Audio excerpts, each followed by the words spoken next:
فحنا دارنا وطن تمخلا کتاب او قلم زمونږ رهنما. پکتیکا ولایت کې د 252 میلیونه افغانیو په لګښت د یو شمېر ښوونځیو ودانیزې او بیا رغونې چارې دوام لري. د پکتیکا ولایت په مرکز او ولسوالیو کې د 15 بابا ښوونځیو د ودانیو چارې 80% پرمختللي او په راتلونکو څو ورځو کې به ګټې اخیستنې ته وسپارل شي. د یادونې وړ ده چې د یادو ښوونځیو پر جوړولو ټول ټال 192 میلیونه افغانۍ لګښت راځي. همدارنګه د یاد ولایت په مرکز او ولسوالیو کې د یو شمېر ښوونځیو د بیا رغونې او ترمیم چارې هم د 80 میلیونه افغانیو په لګښت بشپړېدو ته نږدې دي او د یو لړ مراسمو په ترڅ کې به ګټې اخیستنې ته چمتو شي. د پکتیکا پوهنې رئیس مولوي عبدالوکیل خالد د دغو پروژو په هکله داسې وویل.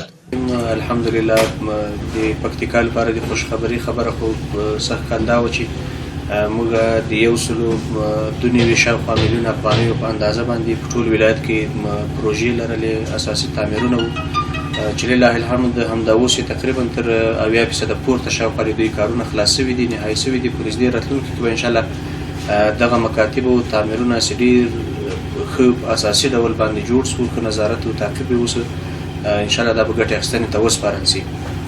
او له دې نه ورهاخوا موږ تقریبا د 80 شاوخوا میلیونه افغانیو په لګښت باندې ترمیماتي پروژې هم لرلې چې تر ډېره حده پورې د هغوی کارونه 100% خلاص شوي دي او د افتتاح لپاره به انشاءالله په نږدې راتلونکو شپو کې شاهدان واوسو.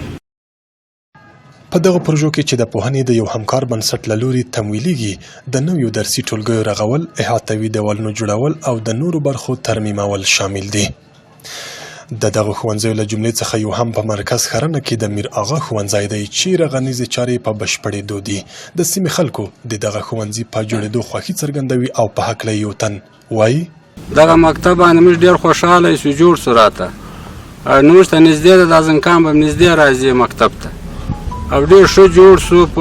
د دغه ښوونځي د ساختماني چارو یو تن پلي کوونکی په اړه داسې معلومات وړاندې کوي. دلته موږ 2 پروژې لرو په پکتیکا کې چې یو د میر آغا مکتب ده، ابتدایي ښوونځی ده. البته په دې ښوونځي کې 6 صنفونه، یوه اداره چې 6 جمعیه ورته وایي دا شامل دي او 15 بابا تشنابونه دي او یو 300 متره احاطه لرو. کیفیت ډېر ښه منظم ده. په وخت نه وخت د معرف انجینر صاحبان، د کلي کومه شورا، کوم سپین ږیري چې موږ ته رامعرفي شوي دي، هغوی کنسلټنسي او یونیسف ترې نظارت کوي. د پکتیکا پوهنې ریاست د انجینرۍ برخې یو تن مسؤل وایي چې د دوی تخنیکي ټیمونه وخت نه وخت د دغو رغنیزو پروژو له کیفیت او چارو څخه څارنه کوي ترڅو کارونه یې په لا ښه کیفیت ترسره شي. د معرف په چوکاټ کې خپل د نظارتي میکانیزم لرو، دغه وخت په وخت د پروژو څخه لیدنه کوو.